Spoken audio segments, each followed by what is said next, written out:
everyone, and a very good morning to all of you, and welcome to BYJU'S Exam Prep, the most comprehensive preparation app for our exams.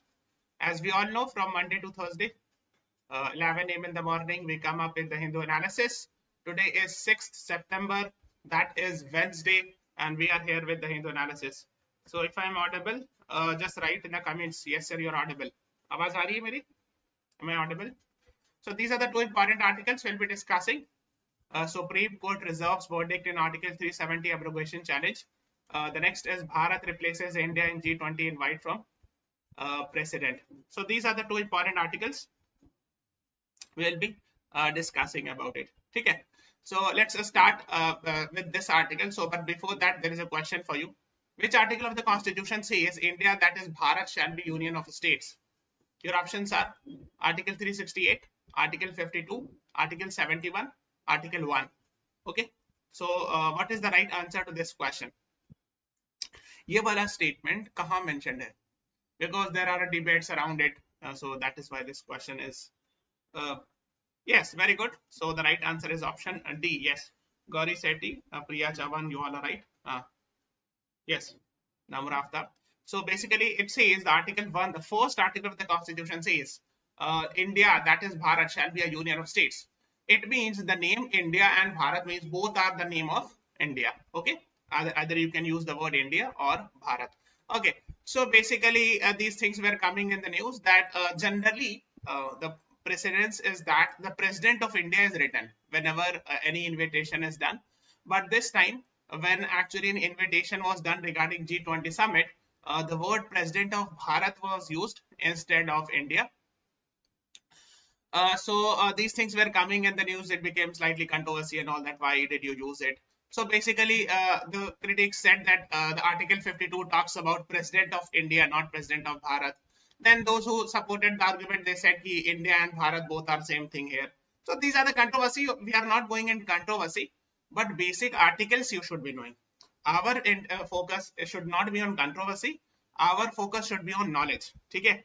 तो knowledge ये है कि article 1 में ये mentioned है, ठीक है? So this you should be knowing it. Okay, so these are our focus area. Okay, so now invitation was sent by President 𝗟𝗏𝗀 𝗏 and the heads of the state and government and the chief minister of Indian state for an official banquet on the occasion of G20 summit. banquet में तो वही जो खाना पे dinner वगैरह बुलाया जाता है ना, हाँ.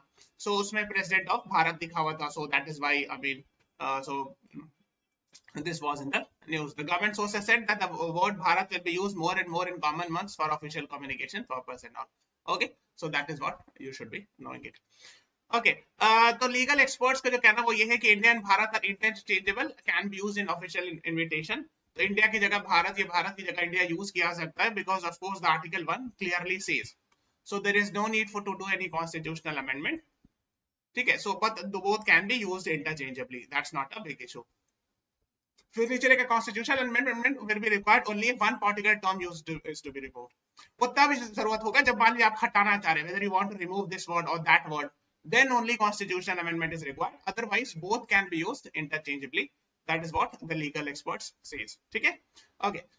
Let's move on further. First page में article the Supreme Court reserves verdict. Reserves verdict का मतलब क्या हुआ? Reserves verdict means it has listened. Supreme Court has listened to the argument of both the sides. दोनों पक्ष की बातें सुन लिए, ठीक है?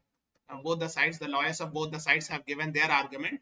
And now regarding abrogation, I hope you are aware 5th August 2019, the date on which the abrogation of Article 370 was done. So the Supreme Court will later now pass an order. So just have an idea about that कि दोनों पक्ष की बातें सुन लिए and there will be an order. Center has said abrogation is necessary and all. So these are actually the things. What are the center's stand? What are the opposition's stand and all? So these are the things being mentioned here.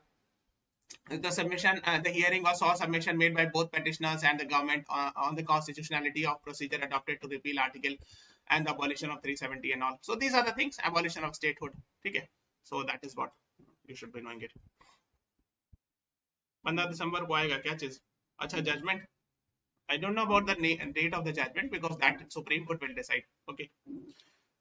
Okay, before moving on, guys, this is an all India open mock test that we are going to organize from 22nd September to 1st October. So please do join it. That would be very, very, very beneficial for you. ठीक है, ये जरूर join कीजिएगा. एक और announcement है, बच्चे कह रहे हैं सर मंडे वाला क्लास जो ऐप है वो मेरा मिस हो जा रहा है. I have missed a lot of class which actually happens on app. तो एक और we are starting a parallel series. ये संडे को 11 AM पे जाएगी. ठीक है. So, मैं फिर से एक बार पीछे से रिवाइज करा दूंगा. जैसे अभी हम लोग कितना आई थिंक 16th या 17th पार्ट कर चुके हैं ऐप पर, right?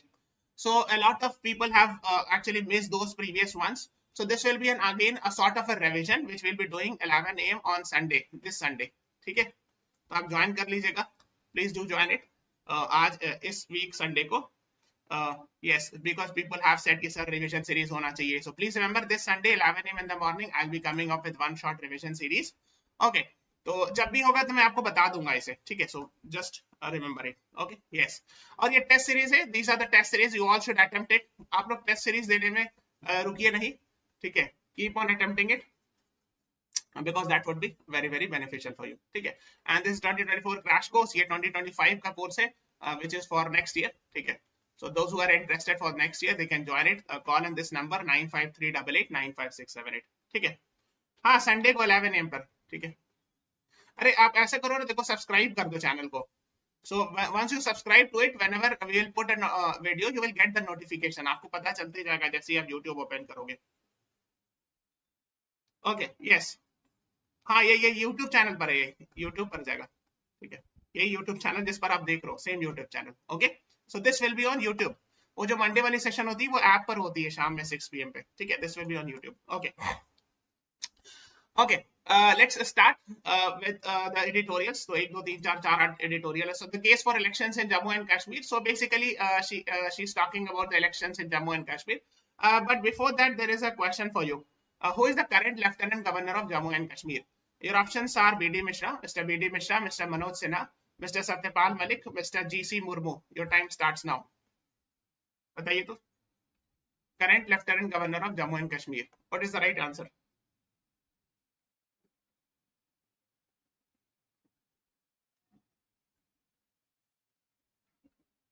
Yes, B is the right answer. देखो, Mr. B.D. Mishra is Lieutenant Governor of Ladakh. कुछ लोगों ने ऑप्शन ए लिख दिया इसलिए बता रहा हूँ. ठीक है, इनसे पहले जो GC मुर्मू थे, actually so the right answer here is B. ठीक है, so when on abrogation, before abrogation he was the governor of Jammu and Kashmir state, but once the abrogation was done he was actually transferred and GC Murmu was made at that time Lieutenant Governor. And he is Manoj Sinha is the second Lieutenant Governor of Jammu and Kashmir. लिखा है. And now Mr. G.C. Murmu is the CAG of India. ठीक है, so here B is the right answer. Yes. Yes, B is the right answer. G.C. Murmu is yes. Yellow में भी है CAG current. Yes, Gauri, very good. Okay, so just have an idea about it because it comes in the news. So basically the author is actually talking about the elections and all that. देखो इसमें अब इतना detail जाना नहीं है. Just go through it, just have an idea. So she is quoting first of all one nation one election. इसकी बहुत सारी बात हो चुकी है. We have yesterday discussed about it, the pros and cons of one nation one election. Then she is quoting Farooq Abdullah who visited election commission, who appealed to election commission to conduct elections and all. Okay, so these are the things being talked about that since 2014 we have not seen elections and all. So ये सब बात करें कि देखो Ladakh is not, so Ladakh will be union territory without legislature. शायद ये आपको पता होगा. So the government's plan is कि this Jammu and Kashmir state has been divided to 2 union territories. So this Jammu and Kashmir union territory will have legislature, है ना? मतलब यहाँ पे elections होंगे. In fact, in Supreme Court also the government said this. The lawyer of the government said, but Ladakh जो वो सिर्फ union territory रहेगा, union territory without legislature. So union territory without legislature जैसे आप समझ लो चंडीगढ़, यहाँ election नहीं होता है, CM नहीं होते. But Jammu and Kashmir is very similar to like Delhi में कैसे होता है? Delhi में union territory, but still we have chief minister, right? So similar to that. Jammu Kashmir, the government has planned that Jammu Kashmir will be similar to that. ठीक है, so that is what they are talking about. इसमें बहुत detail में क्या है कि delimitation has happened, तो इसमें इतना डिटेल नहीं जाना, बट कुछ चीजें पता होना चाहिए. जैसे what is delimitation? एक delimitation commission बनाई जाती है. The main purpose of delimitation commission is to carve the boundaries of legislative assembly की. ये ऐसे होगा, ये MLA 1 का, ये MLA 2 का, ये MLA 3 का area. So that's called as delimitation commission that was set up. So the author is talking about that. ठीक है. So that is what they are talking about. अब इसमें वो डिटेल में गए हैं कि कौन कौन किस, देखो इसमें इतना डिटेल क्यों नहीं जाना है, बिकॉज एक स्टेट, पर्टिकुलर स्टेट के बारे में the author is going in detail about कि इस ट्राइब को ये वाला शेड्यूल ट्राइब स्टेटस मिला है इस स्टेट में, उतना डिटेल जाना I don't think they will be going too much in detail in the exam. ठीक है, कि कौन से कम्युनिटी को शेड्यूल ट्राइब दिया गया, कौन से कम्युनिटी को शेड्यूल कास्ट का स्टेटस दिया गया, these are very much in detail, इतना थोड़ी पूछेंगे। ठीक है, इसीलिए I am not going very much in detail, है ना, बस एक बेसिक आइडिया होना चाहिए। So she is saying, मतलब she is saying कि election should happen, मतलब उनका ये कहने का है कि election जल्दी होना चाहिए। We have, I mean, 2019 के बाद तो elections हुए नहीं है, so the government has said कि they will be conducting elections। तो ये सब की बात कर रहे हैं। Then she is quoting Atal Bihari Vajpayee time and all that elections happen, and after that election ushered in 12 years of peace building with 2 free and fair election। जो वाजपेयी साहब के सामने, वाजपेयी जी के ज़माने में election हुआ था, उसके बाद 12 साल तक peace building था, free and fair election था। These are the things she is talking about। खैर, okay। एक और चीज जो रिसेंटली न्यूज में थी कि drug menace bigger threat than militancy, we are going Punjab में जम्मू एंड कश्मीर डीजीपी दिलबाग सिंह। शायद आपको पता होगा कि ड्रग्स जो है एक बहुत बड़ा इशू है इस सब रीजन, पंजाब वगैरह में भी। So then the DGP of Jammu and Kashmir has said कि even in Jammu and Kashmir this is becoming a serious issue, drugs का issue. Okay, this is very serious. I hope you are aware, इस region में golden crescent है, ये सब मैंने पढ़ाया होगा पहले, golden crescent. So these are the regions where actually drug trade used to happen and all, a lot of, है ना, फिर यहाँ पर भी होता है इस रीजन में, है ना, golden triangle and golden crescent. So चूंकि नजदीक है, so probability is very high and it is impacting the youth, तो जो जवान लड़के हैं, so they are getting of course, तो ये बता रहे हैं कि इवन मिलिटेंसी से ज्यादा डेंजरस जो है वो अब ड्रग्स का प्रॉब्लम हो गया यहाँ। That is what the DGP has said. ये रीसेंट न्यूज थी तो मैंने इसीलिए इसको शो कर दिया। ठीक है, ओके, साइड में एक और आर्टिकल है। This is actually we are talking about is the cause of environmental destruction. आज के लिए सबके बारे में बात होनी चाहिए, and of course because these are very important things. Environmental destruction, the destruction wreaked havoc by the floods in North India in August has evoked concern at highest level. Last month the bench headed by CGI suggested an expert committee, 13-member committee, to find out the carrying capacity, है ना, carrying capacity find out करने के लिए। Carrying capacity का मतलब of, actually ये environment का term है। Carrying capacity of ecosystem means कि एक इकोसिस्टम में कितने लोग मैक्सिमम उसको हैंडल कर सकता है without actually harming the environment and all. ठीक है, so that is called as carrying capacity to find out कि over tourism should not be there. देखो जो ये वाला रीजन है ना, दिस रीजन है ना, so it's a Himalayan region, और मैंने पढ़ाया it's a young fold mountain, है ना। So when there is young fold mountain, so tectonic plate activity is happening. जब tectonic plate activity होगा तो क्या होगा? Landslides will happen. When the landslides will happen, what will happen? So of course जब tectonic plates move कर रहा है तो landslides की probability ज़्यादा है ना? So the probability of landslides is very high. It might actually destroy, may cause destruction and all. इसमें क्या है कि एक चीज ये है कि बहुत सारे रीजन है, उसमें से एक रीजन है कि ओवर टूरिज्म या over construction should be controlled, है ना, ओवर कंस्ट्रक्शन नहीं होना चाहिए, है ना। तो कैरिंग कैपेसिटी का मतलब ये होता है कि कहीं अगर बहुत ज्यादा टूरिस्ट आ रहे हैं तो उनको रेगुलेट किया जाए और something like that. That is what it was in the news. Generally, population exceeding capacity will lead to natural decline in numbers, etc. That is what they are talking about. बहुत ज्यादा आबादी वहां हो जाएगी, बहुत ज्यादा लोग अगर वहां रहने लगेंगे हिल स्टेशन पर, तो उससे क्या होगा कि rising population, infrastructure, precarious geography, so it will actually impact the environment and all. फिर ये केदारनाथ की बात कर रहे हैं। केदारनाथ 2013 में एक फ्लड्स आया था, बहुत फेमस हुआ था actually. I think there is a film on that as well. Kedarnath 2013 floods and all in Uttarakhand. So इसमें भी बहुत सारे लोगों की डेथ हो गई थी, lot of deaths had happened and all. While the committee reports did influence a reduction in the proposed hydro projects, they failed to restrict road winding project and carving up mountain sites in ways that they are deemed unsuitable for topography and all.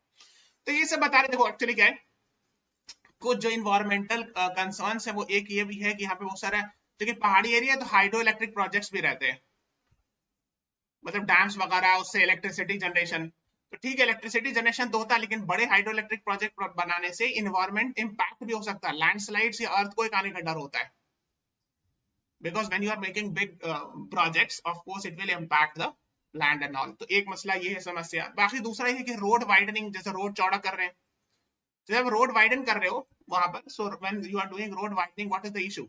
Deforestation, पेड़ काट रहे हैं। तो और आपको पता होगा शायद कि फॉरेस्ट जो होता है ना, it binds the soil. Okay, forest जो होता है वो सॉइल को जकड़ के रखता है, अगर डिफॉरेस्टेशन होगा तो लैंडस्लाइड्स की प्रोबेबिलिटी बढ़ सकती है। Okay, so these are the things being talked about, ठीक है, ये सब ने पहले ही बताया ये सब चीजें ना। Environment Ministry had in my reminded all states to undertake such as study and submit as early as possible and all। तो जैसे लैंड सब्सिडेंस हुआ था जोशीमठ में, उत्तराखंड में, ये बहुत फेमस हुआ था जनवरी फरवरी के राउंड। जोशीमठ में actually cracks was found in the houses, घर में बहुत जगह क्रैक्स वगैरह देखा गया था। So these were the things है ना, जनवरी में ये न्यूज में था। देन रिसेंटली हिमाचल प्रदेश, अभी आपने देखा होगा शिमला में, फिर एक और बगल में एक जगह उसके सोलान में, we have seen landslides and many houses have washed away, roads टूट गई है, घर बर्बाद हो गए हैं। आई थिंक कुल्लू वगैरह में भी देखा गया। these are the things, okay, yes, so that is what is being talked about। either state must bear the higher cost that comes from building more sustainably, minimizing risk to denizens and all, okay, and no zone area, तो ये सब बनाइए कि no zone area बनाइए, है ना। so these are the things we should be doing it। तो यही सब की बात हो रही है, means we should talk about sustainable, the idea of sustainable development, यही तो है कि we should be doing development but in such a way that we should not be harming the environment, okay। okay, the next is implication of the expansion of BRICS। ये वाला important है actually, ये भी काफी ज्यादा news में। He is actually mister Talbis Ahmad, former ambassador to Saudi Arabia, Oman and UAE, ठीक है, ये एक्स IFS ऑफिसर इन्होंने लिखा है, ठीक है। okay, let's start। which of the following has not been added in BRICS grouping? your options are Iran, Iraq, Saudi Arabia, UAE। what is the right answer to this question? सबको like button press कर दो, everyone please press the like button. 6 नए country add किए गए हैं ना BRICS में अभी रिसेंटली, फ्रॉम 1 जनवरी 2024 से होगा, लेकिन मतलब 6 लोग को ऐड किया गया, 6 मुल्क को। इसमें से कौन सा नहीं है विच हैज नॉट बीन? देखो क्वेश्चन ठीक से पढ़ना। Yes, Iran, Ethiopia, Argentina, Saudi Arabia, Egypt, UAE. Very good Yash Gupta, yes Gauri, yes you are right. हाँ, Zoya Khan, Priya Chaman, you are right, yes Gupta. Iraq नहीं है, be careful, Iran and Iraq are different countries, ठीक है। तो ये देखो उन्होंने यहाँ पे बताया भी है, ईरान, सऊदी अरब, यूएई, ठीक है, वेस्ट एशिया से हो गया, फिर Egypt, Ethiopia from Africa and Argentina, Latin America से एक कंट्री को ऐड किया गया। It is said that 40 countries were interested, 22 have submitted the request but 6 have been added, है ना। 40 लोग इंटरेस्टेड थे, 22 लोगों ने तो ऑफिशियली रिक्वेस्ट भी किया था, ठीक है। It has spawned 2 major institution, new development bank to provide development assistance and all. देखो ब्रिक्स का एक बैंक है न्यू डेवलपमेंट बैंक, है ना, आपको शायद पता होगा। So where is actually the headquarter of New Development Bank? Your options are Beijing, Shanghai, New Delhi, Cape Town। बहुत बार मैंने डिस्कस किया, ये ब्रिक्स बैंक है, क्योंकि एक्चुअली ये सबको ना अल्टरनेट टू वर्ल्ड बैंक माना जा रहा है। देखो ये मैं थोड़ा सा बता देता हूँ।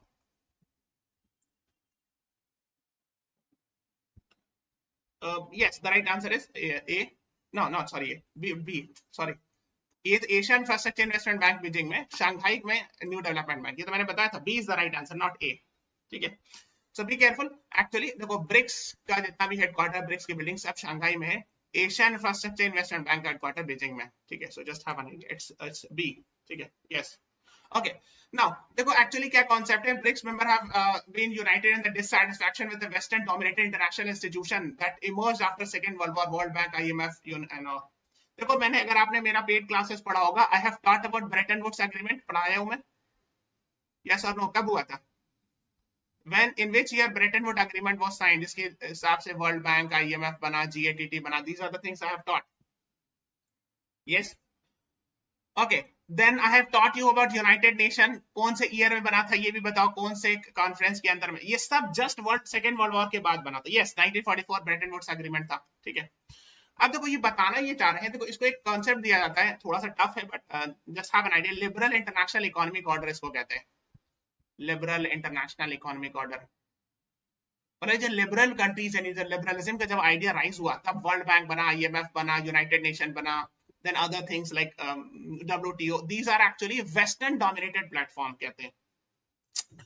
तो लोग ये कहते हैं the third world countries or the developing countries says कि here there is actually major say of western countries। तो हमारा बहुत ज्यादा चलता नहीं है ये सब में, world bank, IMF, WTO, UN में, इसमें वेस्टर्न कंट्रीज का ज्यादा से है, okay।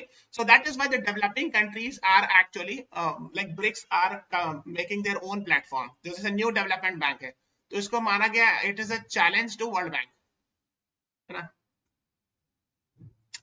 देन एक्चुअली फिर और भी बहुत सारी चीजें जैसे बनाई गई थी, एक कंटिजेंसी रिजर्व एग्रीमेंट है, वो चैलेंज माना जाता है IMF को, ठीक है। ये सब ब्रिक्स का ही है, ठीक है। So now BRICS is considered as a counter to the western dominated international institutions, ठीक है।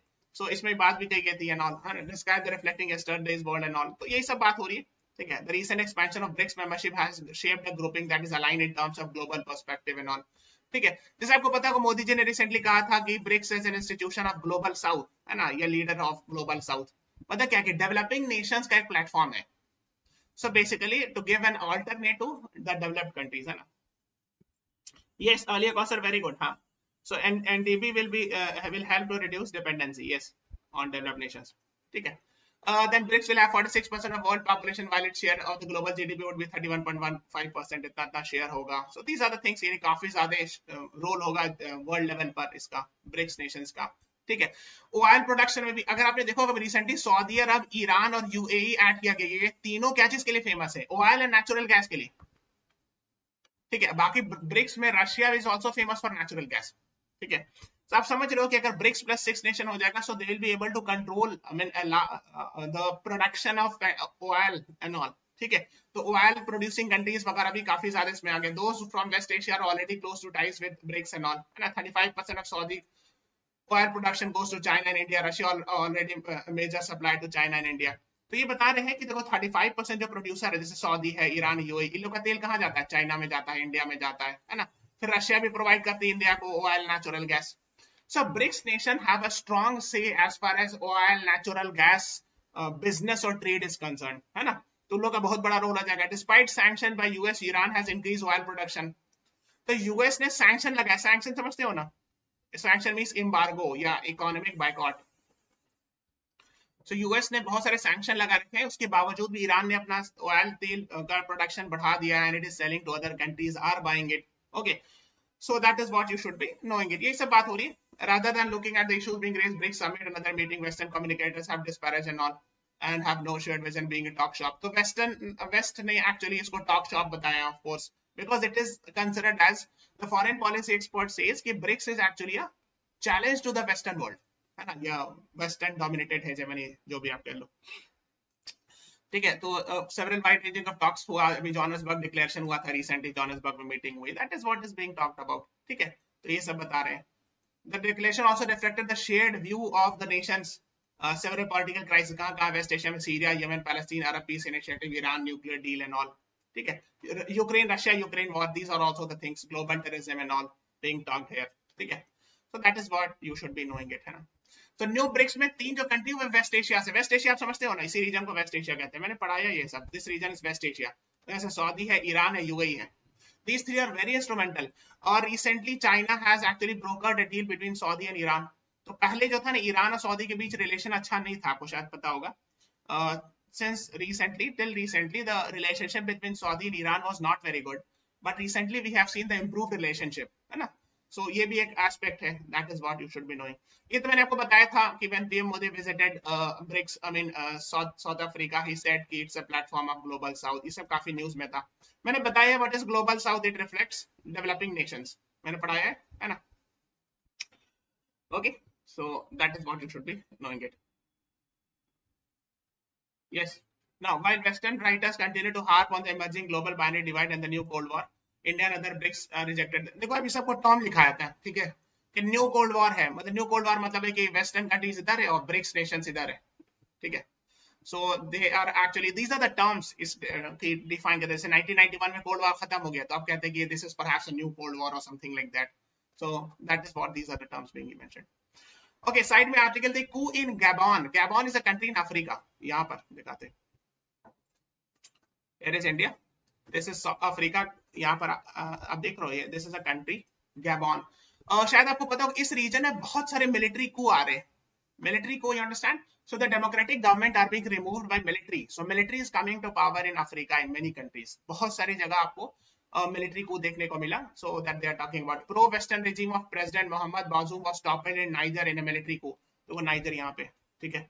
फिर आई थिंक बुर्किना फासो में कई बार आया है, माली में भी रिसेंटली आया है, गैबॉन में भी आया, ये सब चीज जो है ना।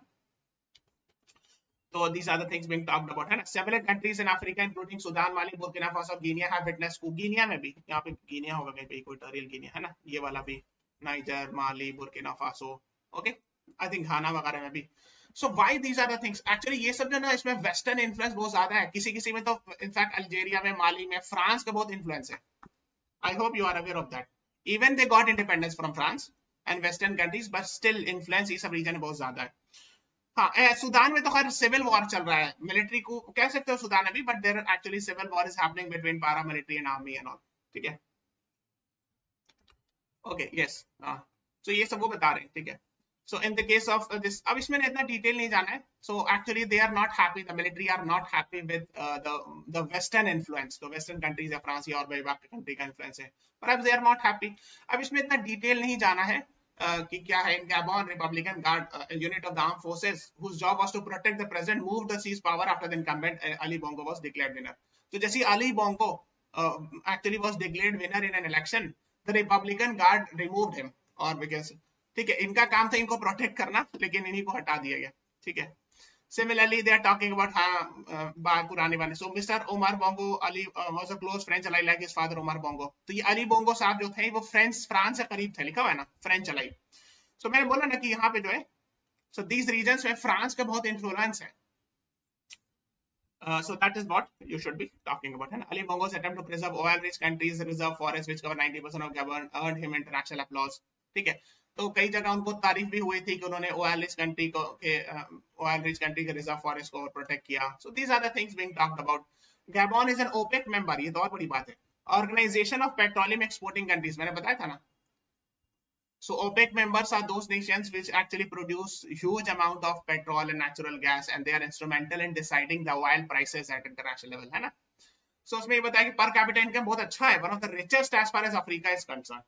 तो गैबॉन में अफ्रीका के बाकी कंट्री में मुकाबले बहुत अच्छा per capita income है comparatively. ठीक है. When Omar Bongo was in power, the regime got French protection in terms of business favor and all. तो वही कहा ना कि French influence वगैरह था, French protection, that is what is being talked. ठीक है. माली और बुर्किना फासो में Russian influence have got expanded. मैंने आपको बताया था ये वाला इंसिडेंट कि Yevgeny Prigozhin before his death. This is a photo from Africa. So Russia is trying to have more influence through Wagner group in this region. तो Wagner group का influence जो रशिया का, इस रीजन में भी Russia चाहते हैं, Russia wants that Africa में they should have the influence. ठीक है, ये सब हम लोगों ने डिस्कस किया अभी तक पहले ना. So Wagner group का influence even it is present in Africa also, है ना. देखो ये सब लिखा हुआ है ना. Yes. ठीक है, फिर ओपिनियन पेज में एक आर्टिकल न्याय संहिता बिल, ये आपने से पढ़ लेना. इसमें एक्चुअली कई बार ये सब डिस्कशन हो गया है कि Bharatiya Nyaya Sanhita bill replace Indian penal code. ठीक है. Yes, OPEC headquarter Vienna, very good. Austria, good. So that is what they are talking about. So first thing is the aim to decolonize. Decolonize का मतलब क्या होता है? तो रिमूव द कॉलोनियल एस्पेक्ट, जो colonial चीजें थी या ब्रिटिश की टाइम की थी उसको हम लोग को चेंज करना है. These are the things. Second वो क्या बात कर रहे हैं कि reforms are serious which requires deep deliberation, empirical validation. We must keep in mind the diversity of consideration of substantive and all. ठीक है ना. तो डीप डेलिब्रेशन, डेलिब्रेशन का मतलब क्या होता है? Deliberative democracy. डेलिब्रेशन इन बातचीत, discussion should be there. That is most important while making any law, है ना. The colonial penal law had to be replaced not because it was inherently flawed but because lacked participation and all. तो जब इसको बनाया गया था, आपको पता होगा 1833 में मैकॉले कमेटी बनाई गई थी. I hope you are aware. So it recommended and which led to in 1860 formation of Indian penal code. शायद आपको ये पता होगा, है ना. तो उस टाइम पर इंडियंस का कोई से नहीं था. ऑफ कोर्स आजादी नहीं थी, तो इंडियंस की तो कोई राय शायद ली नहीं गई होगी. अब ली भी गई होगी तो उतना ज्यादा तो कुछ खास हुआ नहीं होगा. So basically, so these are the laws in which Indians have less say and all, according to the author. ठीक है. So that is why we need. So it lacked participation of people, है ना. जनता का या Indians लोग का opinion उसमें बहुत कम था. So that is why the opinion of the Indians needs to be taken while making a new law. That is what the author's argument is. ठीक है, author के हिसाब से. ठीक है. Right of according justice और न्याय and all. अब इसमें बहुत डिटेल में वो जा रहे हैं. ठीक है, अब इतना डिटेल नहीं जाना है. ठीक है. 309 अभी के की बात करें तो एक्चुअली क्या था, मेंटल हेल्थ केयर एक्ट लाया गया. तो एक्चुअली 309 में क्या था? punishment for abetting to suicide and all, ये सब था ना. So later on actually this was changed. Why? Because Mental Health Care Act brought the amendment and said कि अगर कोई बंदा depression में, if someone is having these issues, then of course he should be actually given treatment and all, है ना. treatment होना चाहिए, ये ज्यादा important है. Okay, rather than punishing and all. तो ये सब फिर then the author is talking about Joseph Shine case. It was struck down 497 offense of adultery. Then 377, these are the things. ठीक है. तो ये सब बता रहे कि that is what they are talking about. खैर ये 497 था, not 377, 497 offence of adultery was struck down and all. Okay okay फिर एक वर्ल्ड पेज में आर्टिकल था, इंडो पैसिफिक चाइना मैप और agenda as PM leaves for Jakarta. ठीक है, अच्छा आप बताइए तो जकार्ता कहाँ का कैपिटल है and what is the new capital of Indonesia? देखो PM Modi from New Delhi he will be going to Jakarta, यहाँ है जकार्ता। ठीक है, तो ये इंडोनेशिया हुआ, this is Indonesia and Indonesia's capital is Jakarta and they have decided to shift it very soon to the next some other city, Nusantara। Very good. हाँ, तो यहाँ पर नुसंतारा है, तो यहाँ पर लोग शिफ्ट करने जा रहे हैं। ठीक है, जकार्ता से Nusantara. Okay, so just have an idea about that. हाँ, सो अभी तो रिसेंटली जकार्ता है, लेकिन कुछ दिन में चेंज होगा। बेसिकली ये जकार्ता शहर डूब रहा है, आपको पता होगा शायद, है ना। It's actually sinking because of rise of sea level and all. Okay, so actually so he will be there। ठीक है, तो ASEAN India Summit, मैंने बताया ये वाला ASEAN कंट्रीज है, 10 ASEAN countries I have taught in the paid classes। So ASEAN India Summit के लिए PM Modi is going there and just before G20, just G20 से just पहले, तो यहाँ लिखा होगा है ना, है ना। Okay, so that becomes very important। Okay, एक और Xi Jinping skipping G20 summit a deliberate signal to India from a west। मतलब शी जिनपिंग ने जो प्रेसिडेंट जानबूझकर के G20 समिट नहीं गए, ये इंडिया और वेस्ट को एक सिग्नल है। वेस्ट मतलब वही अमेरिका एंड यूरोप को, and all that he does not deliberately want to come and all. ठीक है, तो ये मतलब ये ऑथर के हिसाब से mister Anand Krishnan has written an article कि उनके हिसाब से ये है। Recently we had some issues. ठीक है, एक तो जो LAC पर इशू था। Okay, so Galwan valley clash here जो 2020 में था। देन अगर अगेन लास्ट ईयर दिसंबर में ये न्यूज में था, Tawang clashes and all, that was also very much in the news,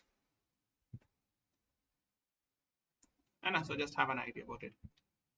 okay, so then और भी बहुत सारे इश्यूज है। Then they have talked the politicisation of G20, ये सब वो बोलना चाह रहे हैं। अब देखो ये सब बहुत ये होता है, मतलब ओपिनियन पे डिपेंड करता होता है, है ना।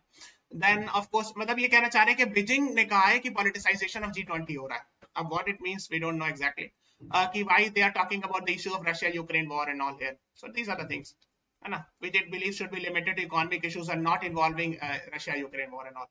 मतलब G20 जो सिर्फ इकोनॉमिक इशू से रिलेटेड डिस्कशन होना चाहिए, रशिया यूक्रेन वॉर नहीं डिस्कशन होना चाहिए। That is what the author is coating here, that Beijing sees it is a politicisation because it believes that it should be limited to economic issues and not Russia-Ukraine war।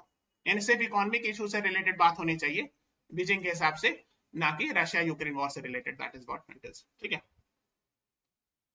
So this is all about today's class guys, है ना। LAC की length तो 3488 kilometre है। LOC का paper check कर लेना कि what is the length of LOC। ठीक है, please go and find out. ठीक है, हाँ, he will actually instead of Xi Jinping the premier Li Qiang, हाँ Li Qiang something इस तरह करके उनकी स्पेलिंग है ना, he will be coming to India instead of the president। तो प्रीमियर जो सेकंड रैंक मारे जाते हैं after president. So just have an idea about that. 740 440 देख लीजिएगा LOC की लेंथ कितना है, प्लीज चेक इट वंस। ठीक है, okay, so this is all about today's class.